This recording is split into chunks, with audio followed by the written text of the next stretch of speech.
me an applause if you've seen the documentary film Who Killed the Electric Car?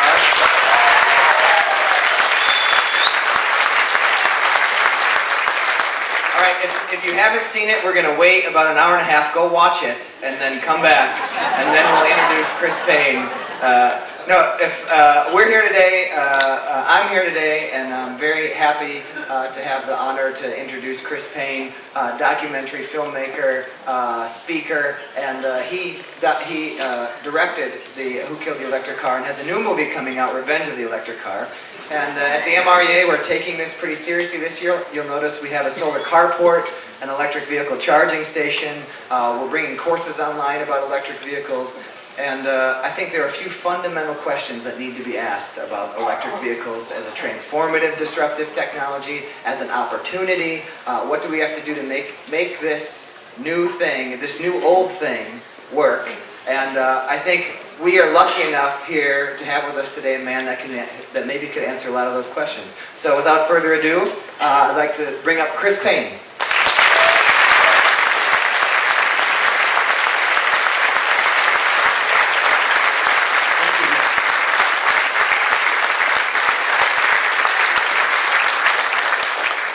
I think I should have Nick do this seminar, Disruptive Technology. That's awesome. That's exactly what this is about. I put this slide up from another presentation about electric cars taking away our freedom, which it's really a statement about will sustainable energy, will the future take away our notion of what it means to be American? And of course, absolutely not.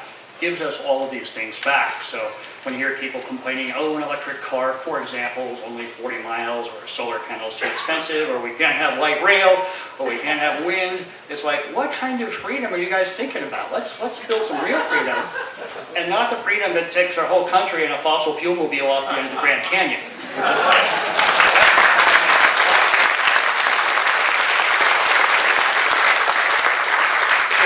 Does anybody know what movie that is? Thelma and Louise, exactly. Welcome to this energy fair, and boy, it was sure exciting driving in, have everybody wave, and I felt kind of like coming home to my people, and I've never been here, so it's a good feeling. We decided that if I want to have this presentation over by 2 o'clock so people can go to other workshops and people who are doing training and other kinds of teaching. But if folks have questions, we brought pens and 3x5 cards, very high tech, and you can come up and fill them out. And as we have time, we'll do some Q&A during the presentation today, or I can talk afterwards. The last announcement is very pleased to say that my friend Mark Neal, I produced this film for him, but Mark Neal directed an awesome movie about electric motorcycles. And he just finished it, and I told him, and I said, we can't show Revenge of the Electric Car yet because we're a distributor and all this Hollywood mucky muck. I want to have something to show. And he said, well, you can show a preview screening of the film tonight of Charge. And Ewan McGregor narrates. It's a terrific film. It's going to be at the Yellow Tent right after at 7 o'clock tonight. So if you're around and you want to see a 90-minute movie about the first electric motorcycle race on the Isle of Man in the UK, please come and join us. And there's DVDs. His trade-off with me is like, could you sell some DVDs? So they're out here in the front if you're interested in seeing those. Okay, so where are we in our day? Well, here we are. You can still get out of here and go for the straw bale demo. So it's still time. If it's not working out, just head over there. So this is a preview for the new film, and I think it's going to start in a second. Show you where we are right now with our work. This is the most secure location that we can find in the building. You notice we have plenty of security down here.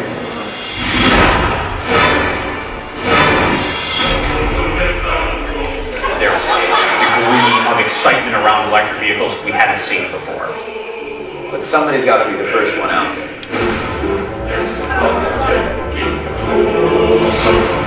We meet a lot of people trying a lot of different things, and then we see what emerges. It's a race. It's a total race. Until we see every car on the road being electric, we will not stop. Oh, Elon's going to lose his shirt. Elon's going to get crushed. God damn it, we gotta get these cars out. Things keep coming along for people outside the car business. They don't fall in their butts. It didn't get the message. Give us the cars that we want. I got a flood of emails saying, you sold out to the oil companies and you killed my grandchildren. I hope you rot in hell. It is based on the whole company strategy. If it fails, there might not be a Nissan. You need to predict the future, prepare for it. If it happens, we'll be ready. Those are people who are not going to wait around to have the solution delivered to them. I want to show the world that it's really possible. This is the future, and it's attainable.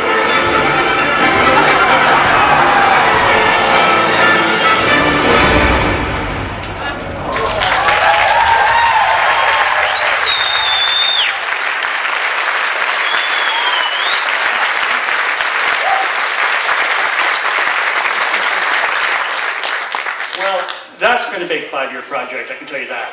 And when you get to the trailer phase of the film, you feel like you're almost done. And I hope you end up enjoying the film as much as we did, sort of going through the travails of the last 5 years after we finished Who Killed the Electric Car. We had no intention to make another electric car film. We really didn't say, okay, that's it for cars. We'll do a bicycle movie. That's what we need to do, bicycle movie.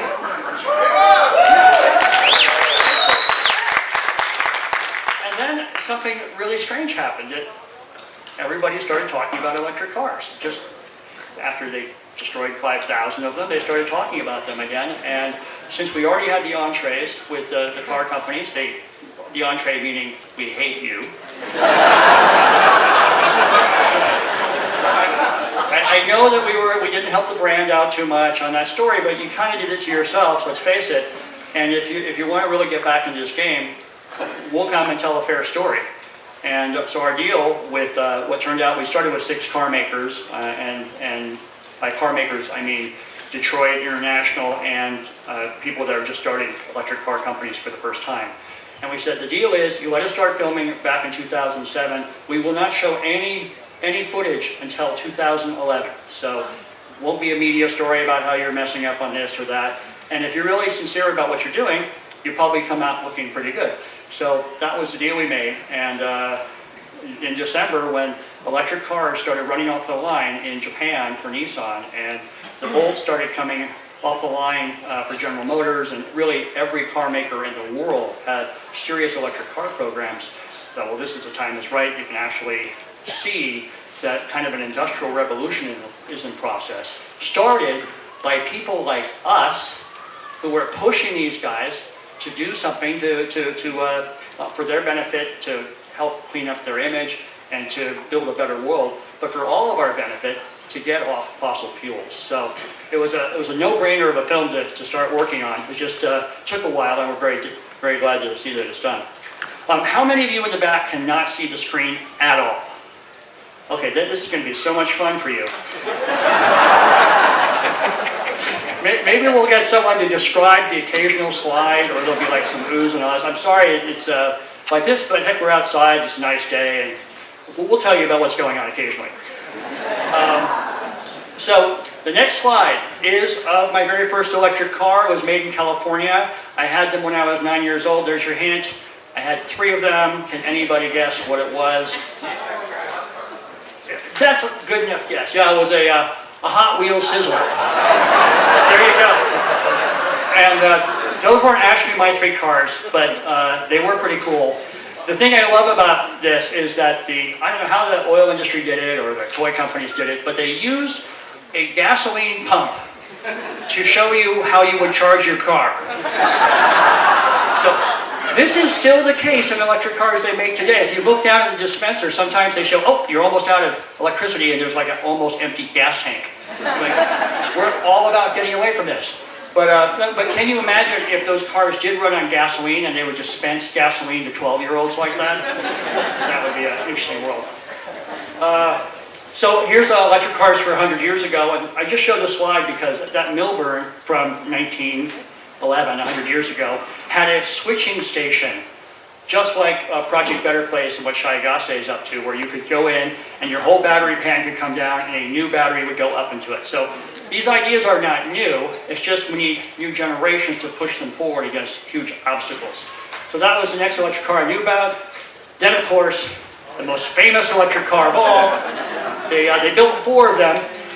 3 of them still are on the moon, and if you can get there, they're probably drivable. So that's the only trick. There's an electric car that's currently on Mars, and which prompted you definitely. This slide is so beautiful back there. I wish you could see it. It's of our solar system, and Dr. Paul McCready used to joke that electric cars have done better in our solar system in terms of an on-planet basis than any other kind of car. So there you go on that. There's Dr. McCready himself with his bicycle-powered airplane. When I was a boy, crossed the English Channel on it, really proving, and I think that what a lot of the work everyone's doing here is that you really can do more with less, thanks to composite materials, lightweight materials, and smart thinking. Move it forward.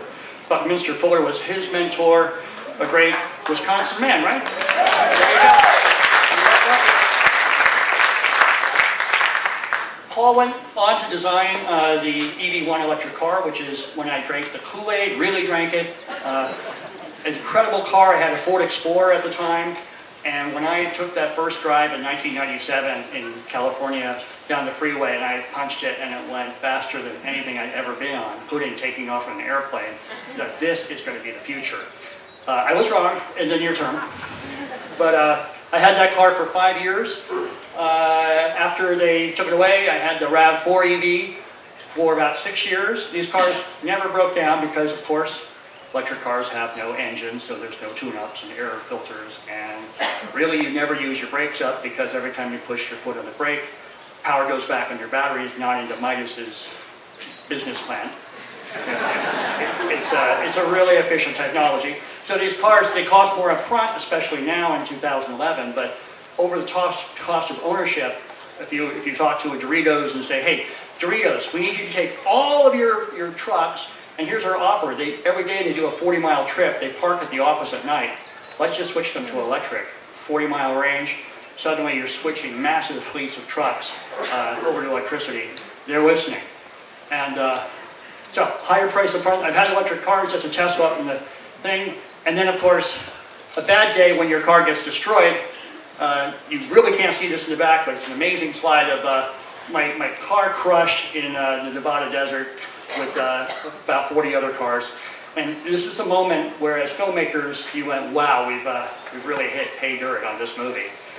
But as a car EV lover, it was pretty tough. However, the world has changed, and that's what this talk is about today, which is why I have named my PowerPoint today in almost illegible lettering, Why the Electric Car is Back from the Dead. So we're going to do a quick primer on this, and we'll talk about related issues, because really the electric car is a 12-hour mini-series, and we have about 40 minutes. So I want to make this as useful as possible for you. Try making a 90-minute film on the subject. Why is the electric car back from the dead? Well, the number one, there's 26 reasons. So I chose 26 so you can know where we are in our presentation. Right now we're at letter A. See how this goes? So if you have this much beer left, you can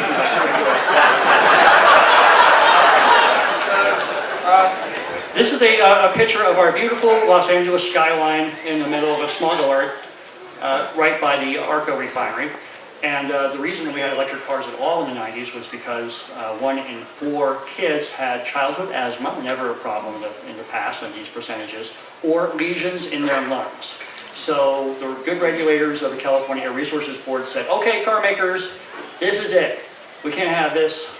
You have to start making electric cars. And they forced them to do it up to for about 10 years they held this regulation in place. Air pollution is still a huge driver for state regulatory bodies in terms of protecting children's health. And so instead of taking inhaler steroids, we might just have cleaner cars on the road. It's good for everybody. And the reason is if you look at all the stuff that comes out of a tailpipe, and you compare that even to the output of a coal plant in the next state, and you look at what actually gets into your lungs, the internal combustion engine does not do very well. That's on the left, very boring graph, and on the very right, as you get a hybrid electric vehicle, a plug-in hybrid vehicle, a pure electric vehicle, your emissions of these volatile organic compounds really gets cleaned up. Now, obviously, you don't want to switch from an all-oil world to an all-coal world. That's not really helping the situation. But it's much easier to regulate coal plants and to get the electricity coming out of coal plants greener than it is to ever fix gasoline, which is always permanently dirty. So, air pollution pushed us forward. Another thing that helped us out a lot was bankruptcy. Yes, there they are, the three chiefs of our wonderful American car companies in their bankruptcy hearings. And for years, as you may recall, even when this festival started, the fleet standard averages for what car emissions could be did not change. So it's like 24 miles per gallon, and they let SUVs off the hook and trucks off the hook. Finally, with bankruptcy, the government had a lot more problem to put more power to put the stick back into their regulations. In fact, it began a whole game. Did any of you play this game? Grand Theft Auto Bailout Detroit? This is a really fun game, but we all played it. I'll tell you, there's a lot more winners in this game than in Grand Theft Auto Washington, D.C. financial industry. That one we all lost almost everything. And Detroit Bailout, we're actually doing a lot better. But I just wanted to show a couple slides illustrating bad moves the car makers made. In the first round of this game, do you remember this move? Yes. They arrived for like round 2 of the game in Washington in their corporate jets. So this is not a good move. I don't think they'll do this again. It prompted Rick Wagner, who was the head of GM in those days, to drive a prototype Chevy Bolt to the next hearing. And it didn't really work because Obama ended up firing him. It was the first firing of a corporate CEO in American history. And I think Rick, you can't scapegoat people too much, but he certainly was the guy that was behind a lot of the pushback at GM. So he was fired, and bankruptcy gave the government a lot more power to push car companies to do the right thing. C, cities. This is a picture from Copenhagen. For those in the back, it says there is no planet B. There you go. We are on planet A. We want to stay here. This is a good planet. We love our planet. I guess, so it goes without saying, although we had to say it in Copenhagen, and international leaders could not agree on anything, and it was very depressing, but the people in the streets agreed, and after that conference, if whatever you think about the United Nations' ability to do anything, cities came back really riled up. Now, I only know about the West Coast and Toronto, but Portland, San Francisco, Los Angeles, Seattle, all committed big resources to seeing the electric car come back. That's investing in charging stations. And understanding that electric cars don't work for people who have to drive a long way. But there are millions of people all over the world who live in cities that can live with a 100-mile range car. So cities are a big part of the pushback. I don't know, Madison's probably involved in electric cars too. I should have done my research. Is Madison doing stuff on electric cars? No, we have Walker.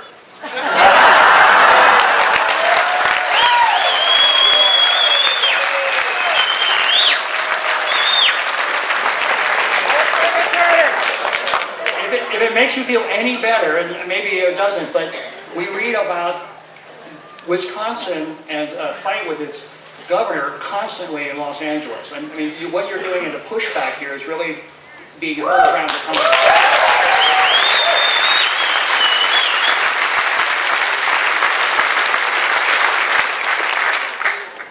Okay, D. Okay, check your beer. The do-it-yourselfers, that's us. A festival in LA called Kick Gas. This is the website where people upload conversions they've done. There's over 5,000 conversions of regular cars. We're not going to wait for corporations to do it. And you can convert whatever you have. It's better if it's a lighter model, safer vehicle, but you can do anything you want to and you can convert it. So do-it-yourselfers have been showing the car companies that can it really be this hard to do this, guys, and been putting pressure. Here's the do-it-yourselfer in our movie. Around the world, an underground movement is growing. These people are making their own electric cars. Completely dark. Right here and right now. Gadget. Been living and working in this warehouse for 16 years. And then for the last couple of years, I've been doing electric cars. What I do is I take a car and I change it from gas power to electric. It's a lot greener to take an existing car rather than making a new one from scratch. I've got a Triumph Spitfire, a GT6, and a 67 Camaro. My latest project is a 356 Porsche Speedster. We got married, we're building our future together in this building. And, We just finished our prototype lithium-ion, over 120 miles of range. finally we've got something real here. This is the future, you know? And it's attainable, and we can all have one. There you go. Thank you, Scarlett. Gadget and Scarlett have built and been through so much in their struggle, and it was fortunate for us that we began filming their story 3 years ago. So when the film comes out, you'll get a good feeling for them. The best thing was at our big premiere at Tribeca this year, we had Gadget and Scarlett next to Bob Lutz from GM and Carlos Ghosn from Nissan.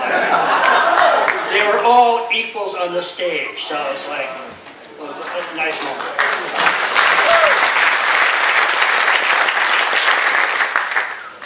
Okay, E, electricity. This is the fact that is not in the new film or the old film that I mourn the most. And so if you go away with nothing else, I hope you go away with this factoid for the future. E is for electricity. Of course, electric cars run on electricity. And you'll hear the oil companies say, oh, what about coal energy? And it's so bad, and electrics aren't any better than anything else. What the oil companies don't tell you is how much electricity they use to refine gasoline. In fact, if you go by any oil refinery, unfortunately we have some in Southern California, I used to think the power lines came out of the refinery. No! How my education failed me. The electricity is all going in. They're one of the top 5 consumers of electricity in the world. Every gallon of gasoline in every car you have has 4 to 6 kilowatt hours of electricity in it. That's how much power it took to turn that crude oil into gasoline and the other products you get out of it. So if we just took that 4 kilowatt hours of energy and put it into a battery in one of our electric cars, we could drive the Nissan Leaf, for example, 15 miles. That's just on the electricity. That doesn't include any of the oil energy. So I hope that this data gets out there and people really start talking about who's using our electricity and where they're sourcing all their electricity from. E is for electricity. There you go. There's some data. Okay. There we go. The Simpsons, F for futuristic. We all remember electric cars in the 70s, and it seemed like there was almost a conspiracy to make electric cars look really extra dorky. So Matt Groening and the Simpsons crew had this clip of one of their old Simpsons where they have a ride at Epcot Center. Let's see if I can get it to play here. Welcome to the electric car of the future, sponsored by the gasoline producers of America. Hello, I'm an electric car. I can't go very fast or very far, and if you drive me, people will think you're gay.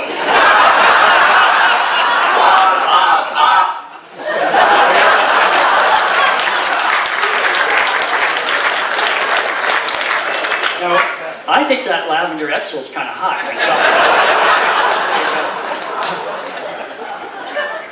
This is where electric car visioning is heading, of course. This is from another movie a few years ago, Minority Report. The reason I show it is because it looks a little bit like the brand new Tesla Model S.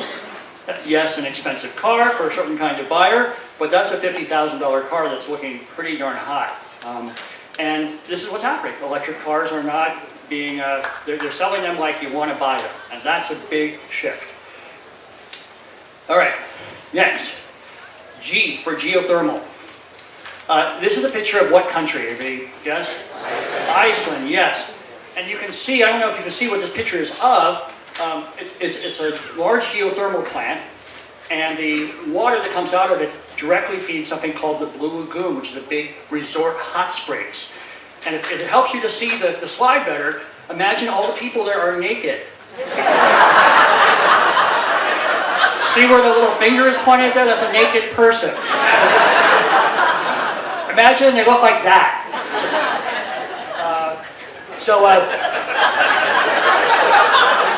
The reason I said geothermal is that Iceland is such a depressing example. They're 100% green electricity, and they have 4 electric cars.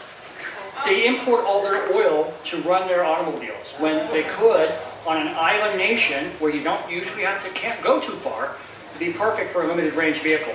So geothermal energy, like a lot of renewables, they think that the United States could go up to 15% renewable in the next 50 years if we really committed to it. The trick with geothermal, if you can do the snow thing with the cooler, warmer differential in the first few feet of ground, that's great. But really, it's awesome if you're on top of a volcano. Geothermal, that's why it works well in Iceland. It works very well in Yellowstone National Park. So, there you go. There's our Icelandic people. Next slide is, oh yeah, here's us filming in that thing. Those people were not in it. In fact, there were very large Icelandic people when we were there. All right, H is for horses. Why horses? This is a big metaphor. It's a big metaphor time we're living in. We're all educators. We know what it is to tell a good story. I can sometimes tell one. The horse is one of my favorite ones to talk about because it's an example of a big change in transportation. 100 years ago, a little bit more, everybody was riding their horse. They were great. You could reproduce them. Cars can't do that. I mean, as a form of transportation, it's a fantastic, has many advantages. You can feed it at home, blah, blah, blah. But there are a lot of drawbacks. The manure that was in New York City was absolutely astronomical. I think the statistics are 3.4 million pounds of manure had to be cleared each day in New York City in 1910. 40,000 gallons of urine. 15,000 dead horses had to be carted off each year. And it makes you wonder how they were treating those animals. So when the car came, it was actually a pretty amazing thing. But people would say it has all these limitations compared to what I can do with my horse. And in the same way, the electric car offers many huge advantages. We shouldn't have to think of it as equaling a gas car. We should think of it as how does it fit into our lives, and may it in fact be more useful. And the last example I'll make about this is, do any of us have, and maybe there are a couple of us, an Air Trans jet parked in our driveway? For that one trip we take every year to San Diego to visit our relatives. Now, we rent a seat. And the same way electric car purists, like myself, I suppose, in some ways, believe that you can have a gas car as your backup car, becomes your second car, or something that you rent. Or have a horse, I suppose. This is an image, I'll just show a couple seconds of this, of a mixed-use street in 1905 San Francisco, just before the earthquake. You'll see they had electric buggies, they had gas cars, they had horses, they had pedestrians, they even have a bicycle there. So I'm hoping that we can move into a world that's not 100% monopoly on this gasoline engine that we've been living with, and into a more of a hybrid world. Or we get the 1906 earthquake, I guess. I is for islands. See if I can go the right direction on this computer. Islands, great concept here. Where do electric cars work really well? Why is there a lot of pressure for them to come back? Well, they work really well in islands. Island like Iceland, where the president's committed to bringing electric cars back. In Hawaii, where a 100-mile range electric car is perfect. If you're on a political island, down here in the back, very beautiful map of Israel, a geographic island, a political island. They're committed to switching their transportation over to electric cars because you can't drive very far without getting into a dangerous situation. You're probably in a dangerous situation just being in Israel, but the electric cars well suited. But the more powerful concept, perhaps, is the idea of our own island. So I put a quick shot of Green Bay up there. What is our own island? How far do we really drive? So some of us drive a lot, but for many of us, we have our school, our house, our shopping thing, the movie theater, whatever we do with our time, it's usually within a fairly limited island. So electric cars work in island mentality. Perhaps that's a good shift. J is for jobs, electrical jobs, all kinds of jobs, installing chargers, converting cars, many kinds of employment coming out of electric car revolution. The government's behind it. They know there's incentives. I think this is a big push behind the scenes. K is for kids. I just realized, have I not been using a microphone? It's okay. It's okay. Okay. I never know these presentations. Afterwards they go, yeah, nobody heard anything, but they're very nice. Must be the Midwest. We're very happy. Hey, I used to live in Houghton Hancock, part of Wisconsin, just up there. That's my one joke. So this kid, a friend of mine, Andrew Grand, he converted his Hyundai. A whole new generation of people are saying we don't need to have a brand new gas car when I turn 16 like I did when I was in the 70s growing up. Like, wow, a gas car. The fantasy is changing, the dream is changing, and that's really good. And the dream does not always include gasoline, or whether it doesn't always include the car either. In fact, Zipcar and a lot of ride-sharing companies that have opened up in Washington, D.C. and around the world are based on the premise that we don't all need our own car, and if we do have one, it might not have to be a gas one. So there's a convert, kids. L for lithium batteries. Another push for why electric cars are coming back. Lithium batteries have gotten cheaper and more powerful thanks to all of the cell phones and laptop computers we've been buying. That's helped electric cars a lot. Can you guess what car that is from? That huge box. If you can't see the back, there's a slide, a huge box. A Corvair. It is 5,000 D-cell lithium batteries that sit in a Tesla Roadster sports car. So there's no scale there. You can't really quite see how big it is. But lithium batteries are making this whole push possible. And I think they're just always getting better. They're still expensive, but they've come down in price a lot. Okay, here's the number one reason for electric cars coming back. Money.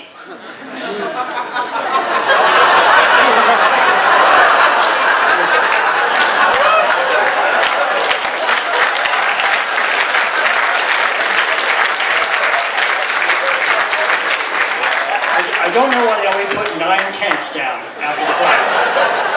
Can't they just have the price?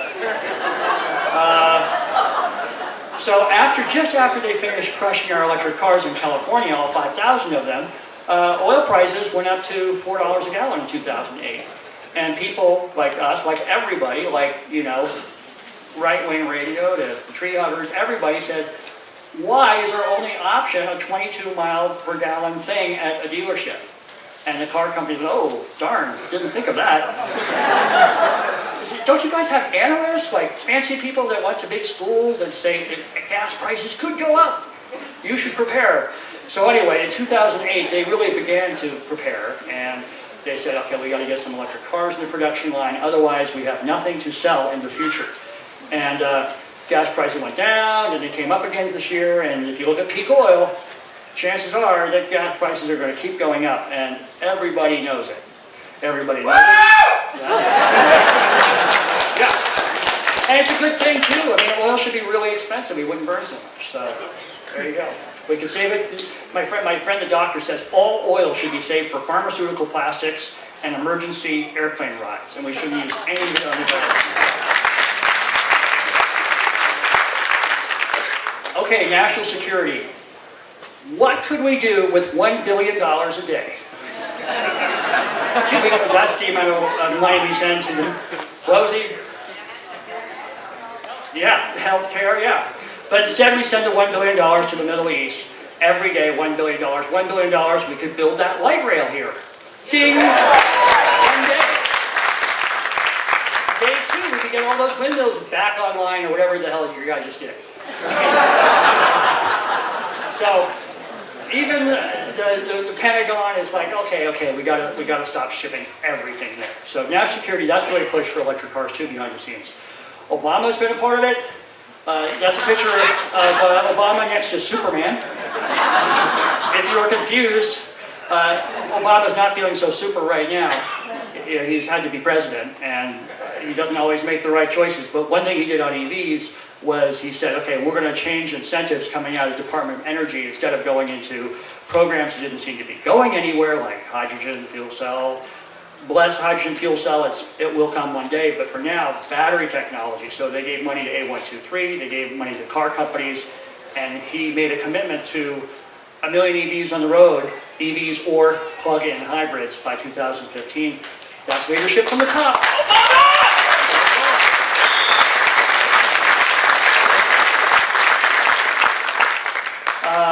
Prius. How many Prius drivers do we have? All right. Renee's right. How many people think the Prius is a beautiful design car to look at? Okay, and how many not so much Prius to look at? Okay. Well, whether you love the Prius or not, and I drove one for 7 years, and of course it's a fantastic car. It's the cleanest car that's ever been put on the roads by international car makers. One thing it's done for electric cars is it's put this graphic, this ugly, wonderful graphic of a battery on everybody's dashboard. And so when you drive a Prius, you're like, gosh, I wish that engine would stop turning on. I wish my battery could do all the work. This is deeply subconscious. And the Prius has sold up to 2 million vehicles worldwide now, and it has totally pushed the market for electric cars, even though you can't plug the Prius in. And until today, right? You have a plug-in Prius here. Okay, so Toyota's finally done it.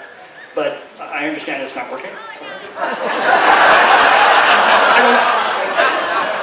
I'll tell you the behind-the-scenes trivia on that. You can't don't quote me as the Bible for sure, but the Prius, Toyota just wants to see its synergy drive dominate the market. Its hybrid gasoline drive, and it's kind of waiting and seeing on plug-in vehicle technology. That's why Nissan had their big jump, and I think why Nissan put $6 billion into trying to leapfrog Toyota by doing plug-in pure electric cars. So, to be watched for. There you go. That's P. How's the beer? Betsy, we only have one question so far. Okay. I'll go answer it right now. We'll get it over with. It better be a good question. I didn't like your movie. What do you see for the future of hybrids? Do you see them as transition, and an expensive one at that? Wow, just after the Prius slide. Yeah, it's fantastic transition technology. And there was a story going around that the reason the Prius never put a plug on their cars when they could have was because they were using Stano-Shinsky's nickel metal hydride batteries. And part of their deal with Cabasas when Texaco bought them was that the car couldn't be a plug-in. So now that Prius is shifting to lithium batteries, they're switching to plug-in. But it's all in a closed court case, so we'll never know for sure, but we can damn well suspect. So that's, okay, good. One Q&A, I like that. All right. Next one, that's key for quality. Cars. This is the Nissan Leaf. Cars are getting a lot safer, and they're getting a lot faster and a lot more put together. This is a terrific car. I've been driving one for about a month now. They did a super job on it. It's about $23,000 after tax breaks in California, and worth every penny. Not just Nissan, but in the coming 3 years, you've got BMW, Ford. I think Ford's car's already been announced.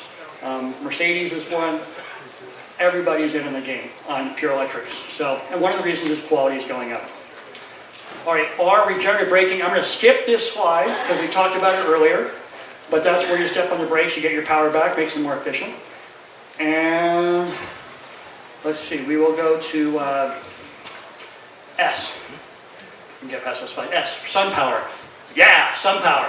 Yeah, this used to say solar power, but my friends go, okay, no, it's really about the sun, because the sun grows our plants, the sun blows the wind.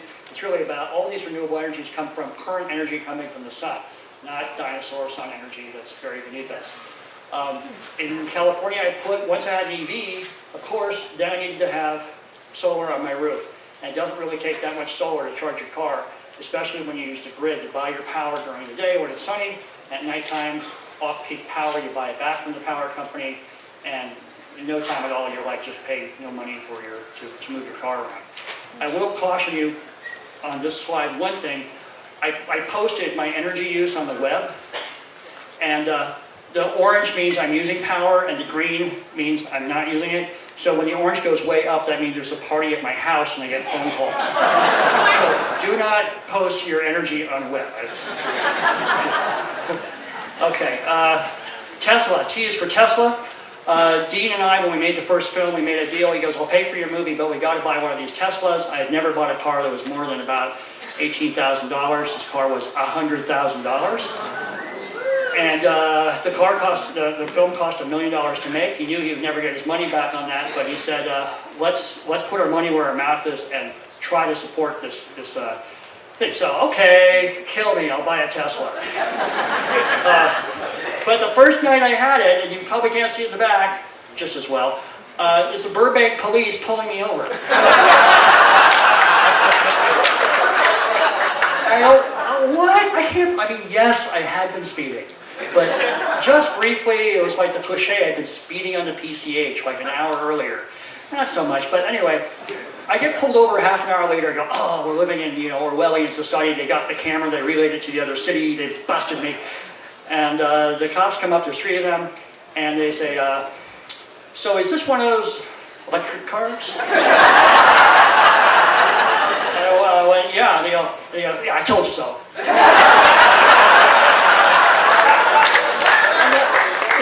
They get back in their car, and I'm like, that seems illegal to me.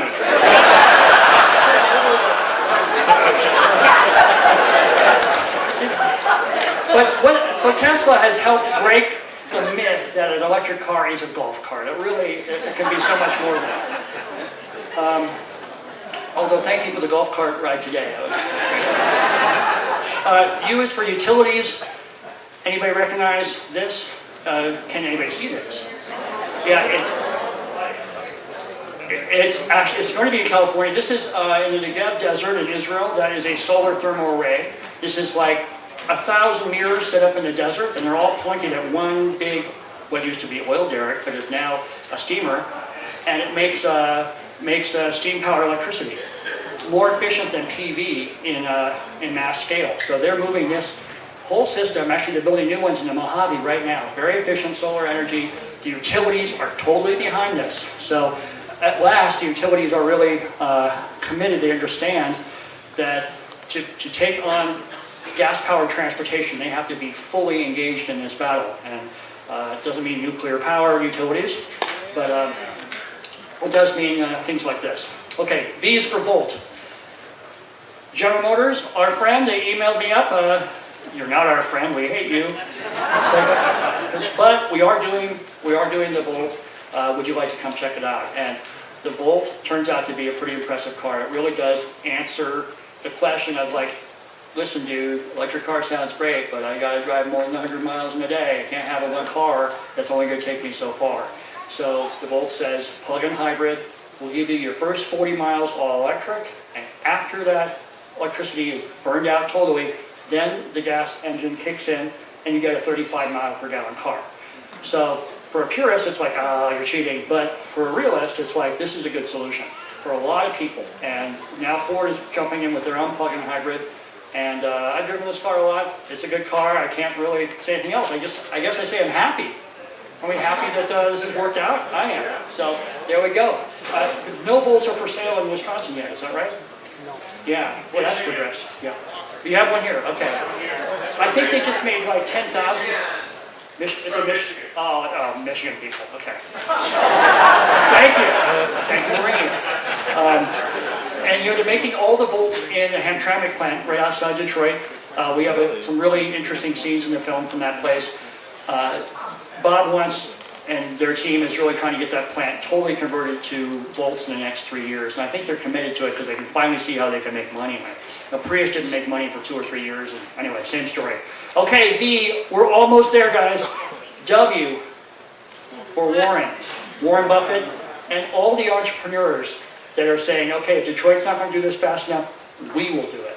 And Warren partnered with a Chinese company, a BYD. They're doing a big electric car. When your conservative Wall Street types see people like Warren Buffett and people like the Google guys, Larry and Sergey, pouring their money into solar farms, pouring their money into electric car startups, they're like, well, there must be something going on here. And they're right. We chose in our new film to focus on one entrepreneur, Elon Musk. So here's a 30-second or minute piece from the film with Elon.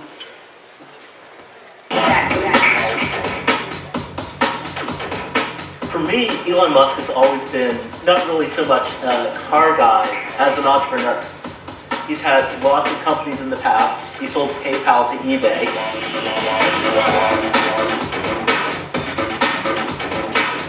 I just look at what he's accomplished and I'm like, geez, I better start working harder because I'm not making those kind of accomplishments in my life.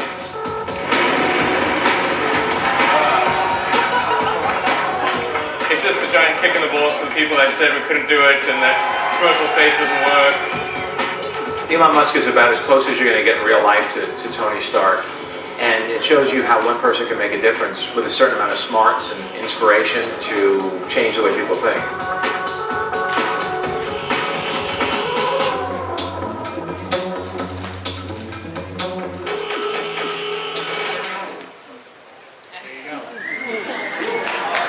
Elon Musk.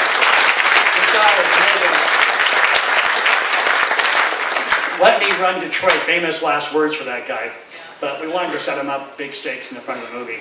And Elon, of course, came into Tesla in their first year of operation and is now their CEO, and he's put so much of his money into this company, almost everything he made from PayPal. And they just had a second round where he poured in another $100 million, the $100 million he made from 2 years ago. So with guys like this, you're seeing things happen. The Roadster is no longer being made. I think they just finished the last Roadster, but the Model S goes online next year out of California, and it's that car I showed you earlier. Nice car. XL, extra electric commercial vehicles. This is one of our trucks down at Port of Long Beach, taking containers around so that we're not using diesel, and they're also forcing the ships to turn off their power for the first time in a long time. There's FedEx, the bus systems. You see more and more electric drive and hybrid electric plug-in systems in commercial vehicles. So this has pushed it along too. Here's a picture from here. That's Adam and his car or something. It's a couple years ago. Anyway, every one of us is a part of this. We talked about in the beginning, because we're all part of a big zeitgeist shift. Your governor doesn't get it. But we are creating a big, big change. And even if you're pessimistic about whether we'll succeed, I always like to use the Gorbachev example. He goes, well, if you do the math on the human race sometimes, it doesn't work out so well. We're just... But who wants to live in their head when you can live in your heart? So that's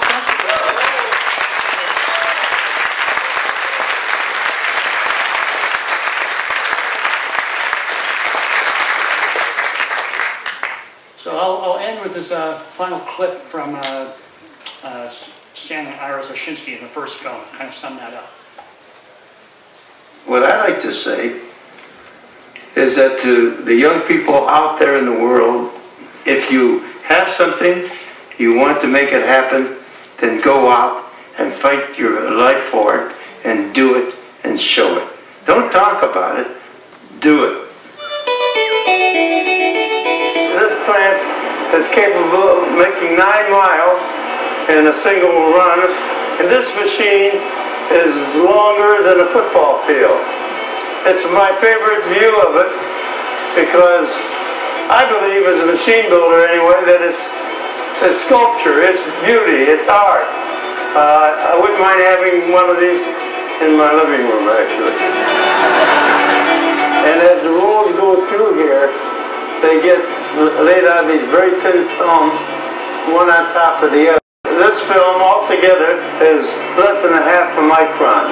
Solar is back? Solar never went away. What was back was backward thinking.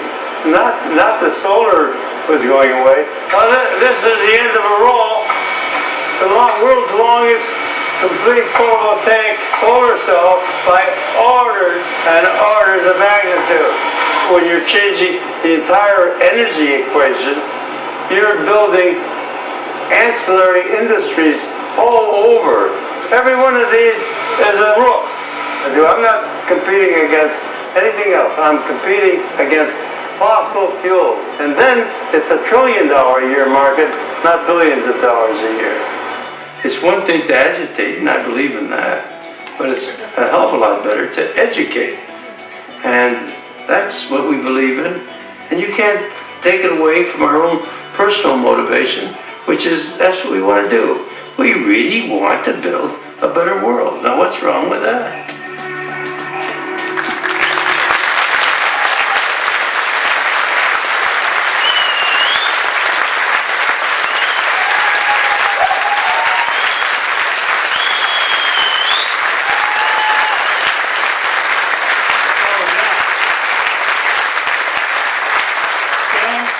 Krasinski in Michigan really came up with some of the original patents for flash memory and for nickel metal hydride batteries, which have been driving the Prius and my RAV4 for years. So they're a terrific couple, and Iris has passed away now, but there's just kind of inspiration that we need.